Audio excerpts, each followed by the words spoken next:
Alright, so I'm gonna be concluding the final video of me talking about Map of Days. Here's what happens. Uh, Jacob and, Emma, Millard, Enoch, and Bronwyn get taken back to Devil's Acre, and Jacob gets patched up because he got his an inch of his life kicked out of him by I can't even remember his name.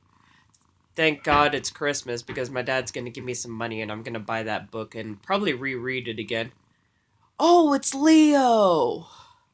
That's what his name is.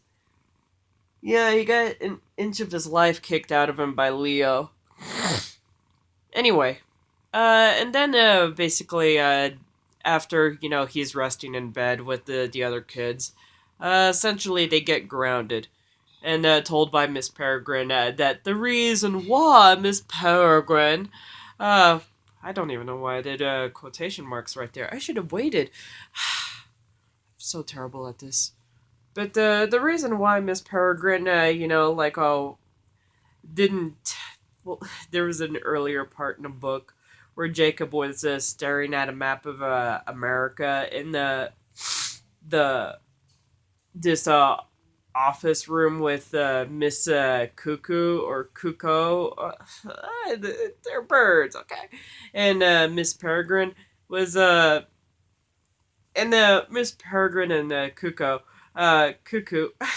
She's just so terrible at pronunciations.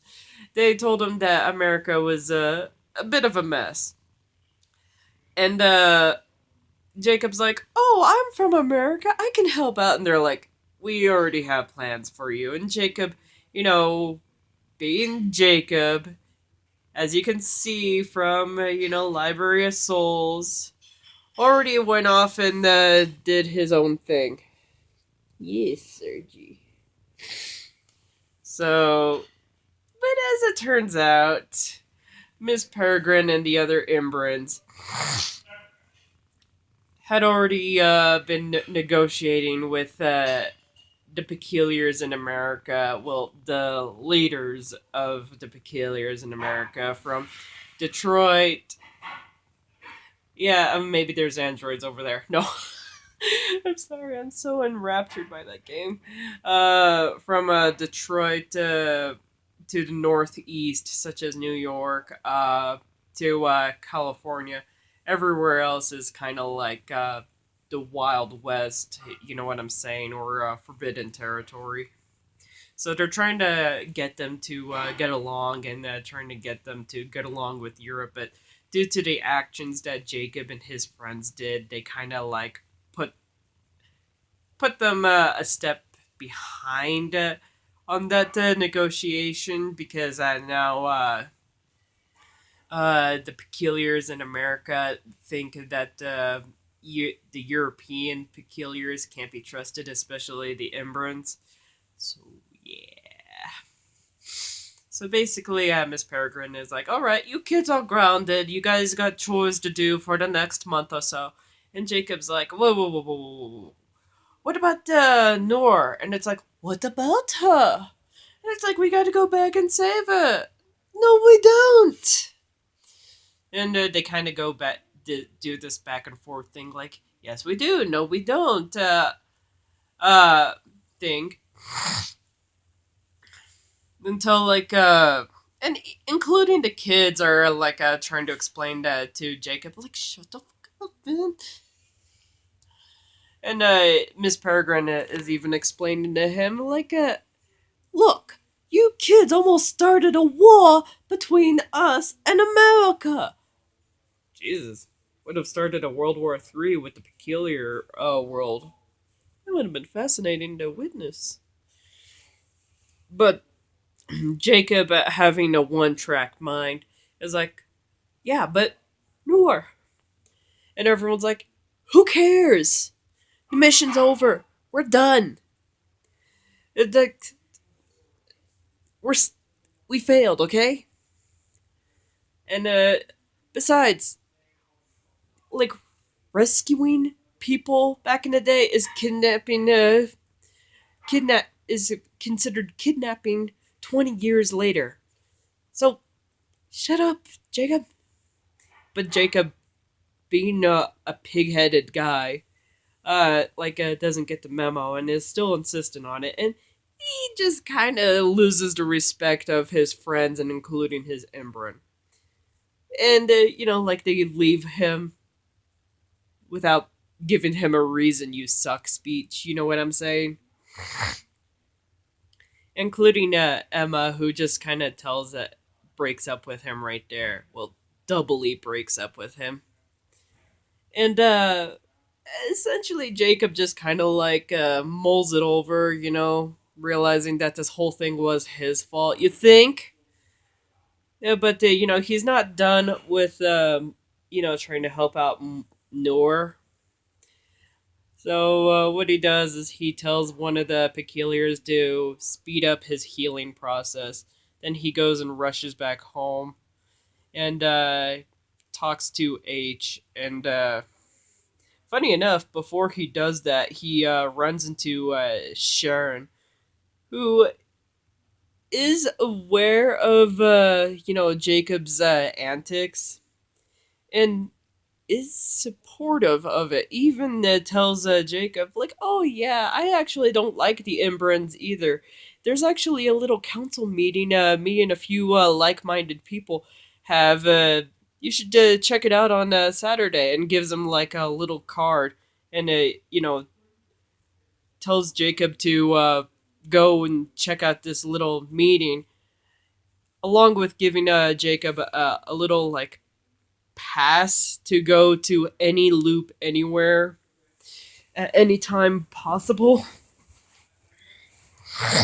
which Jacob does take full advantage of. So he goes and talks to H. H tells him, to, you know, go live his life and that he's going to finish the mission on his own. Jacob runs back and goes back to New York. And he goes and runs up to the Chinese restaurant that he called H at. H isn't doing too well. Neither is Noor. Meanwhile, Horatio, the hollow puppy. Gotta pop my. Excuse me while I do this. I gotta pop my neck. That feels good. Uh, H is dying. Horatio is, guarding his body, like a loyal dog.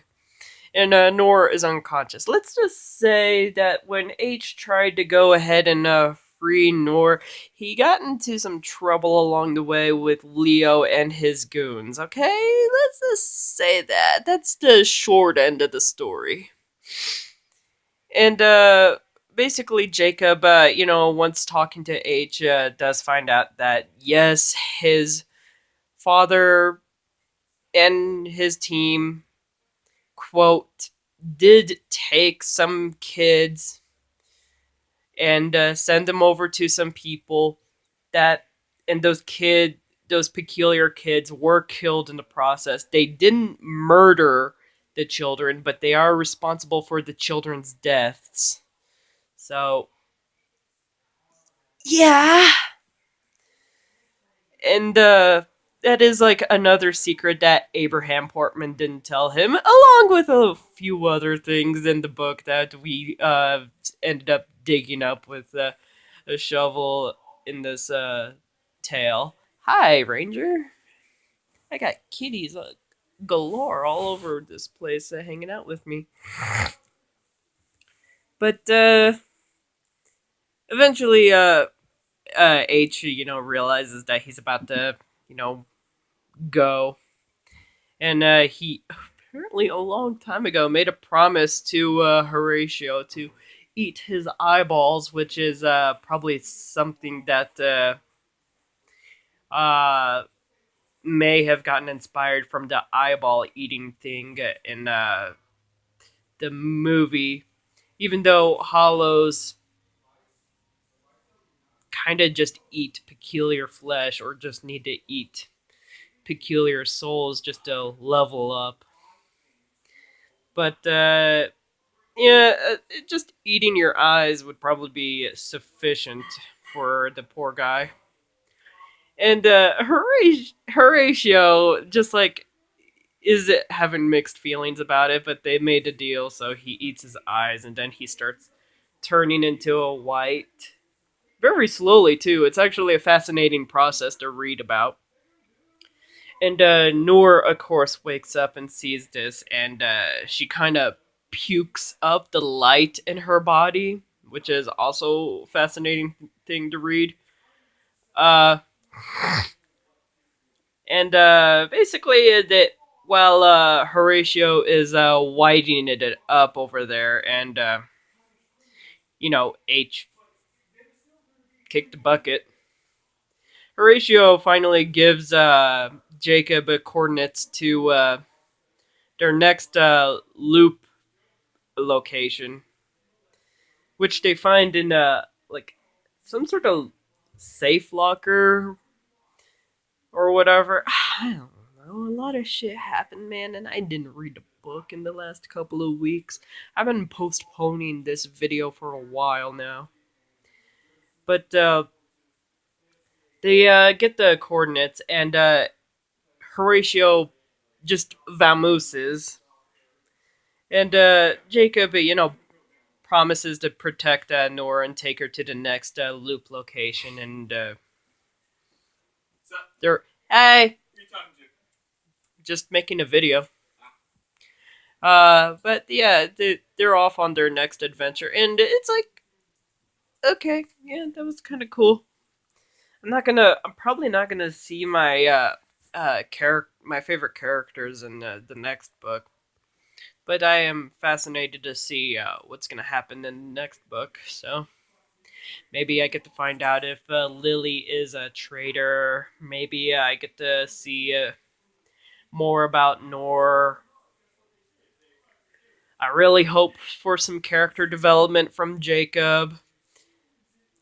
All that sort of things. These are kind of my hopes for the next book. But yeah, I mean, I actually did enjoy the book. Seeing the kids, interact with, what they considered the future, technically our present, was a lot of fun.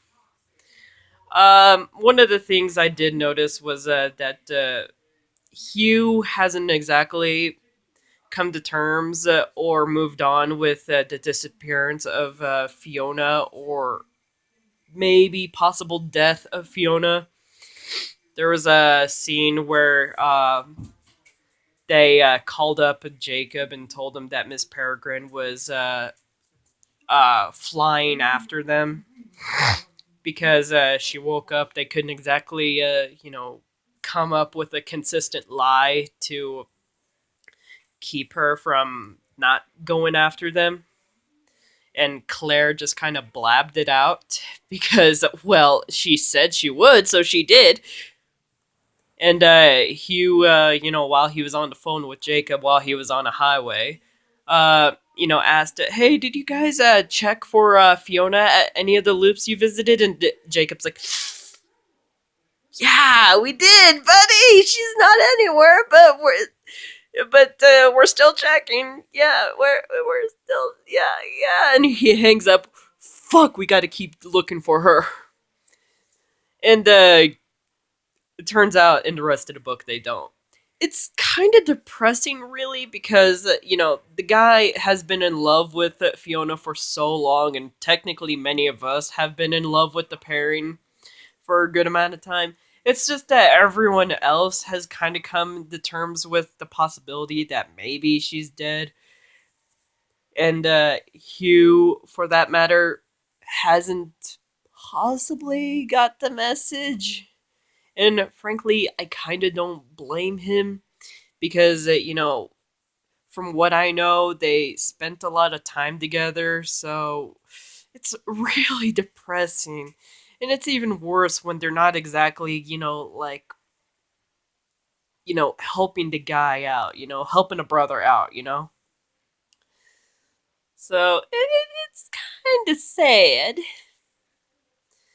And I do like the possibility of Millard having a girlfriend, and I do.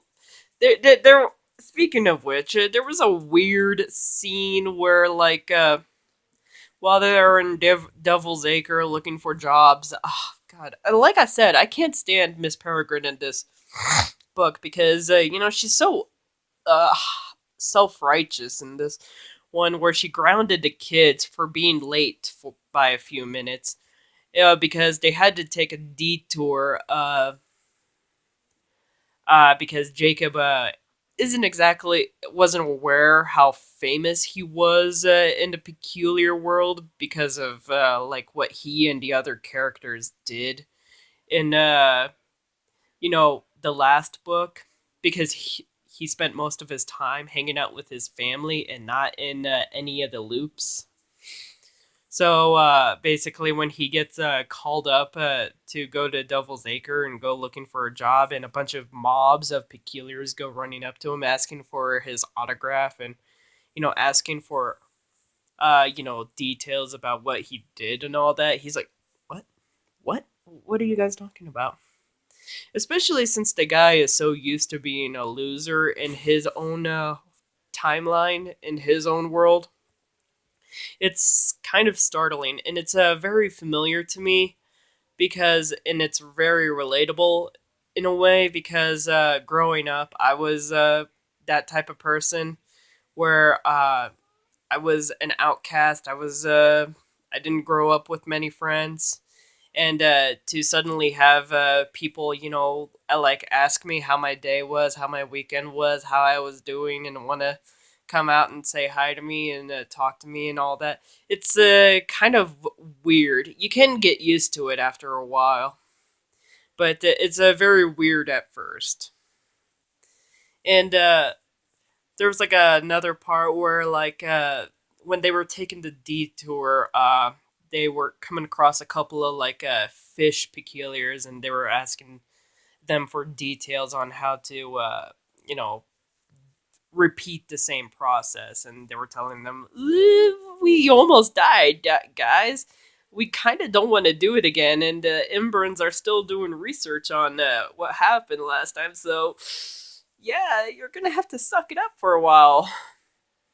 And of course, since Jacob unfortunately has a bit of a hero streak amongst everyone, the fish peculiars start getting a little ornery with them, and starts like attacking them and chasing after them and even calling them false prophets and whatnot. And Jacob is just like so out of his element here because he just like 1 minute he was there, helping his friends, like not die, and the next, he's back and he's, paraded as a hero or a prophet, and he just like has no idea how to handle it.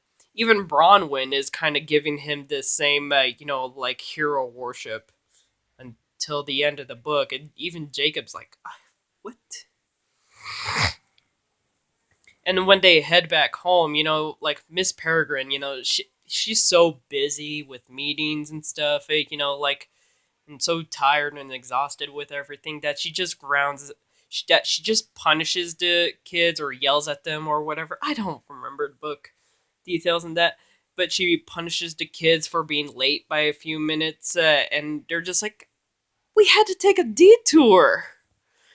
And she's like, doesn't matter, you were late, I was worried, and just like turns into a bird and flies off. And of course the kids are getting a little frustrated with how she's been very strict with them, and it's getting a little irritating. And even with how she kind of like encouraged Jacob to go ahead and talk to his folks about being a peculiar, and they just rejected him. And then, she's like, oh, yeah, I went through the same thing myself. And it's like, well, if you knew this was going to happen because you went through a similar situation yourself and you knew many others had gone through the same thing, then why didn't you just persuade Jacob otherwise? Hello? And it's like there was other scenes in there where like the kids, of course, were teenagers. They're starting to become more you know independent. They're kind of like wanting to be treated as adults, which you can understand. That's what happens when you're a teenager. You're not exactly a child. You're not exactly an adult, right? Uh, it's just also like one of those things where Miss Peregrine wasn't any better either, and I really hate how at the end of the book, she was treated as the one that was right all along, and you should actually like you know consider yourself uh you know the wrong and take the punishment, bite the bullet type thing. And I understand that that Jacob was wrong because many of his friends got hurt. Enoch was pretty much kidnapped, but like there was like a lot of things going on, and I don't have any right answers about this one. I will say this: there was a part where like Enoch had a small crush on Miss Cuckoo because she called him brave, and I was like, ew.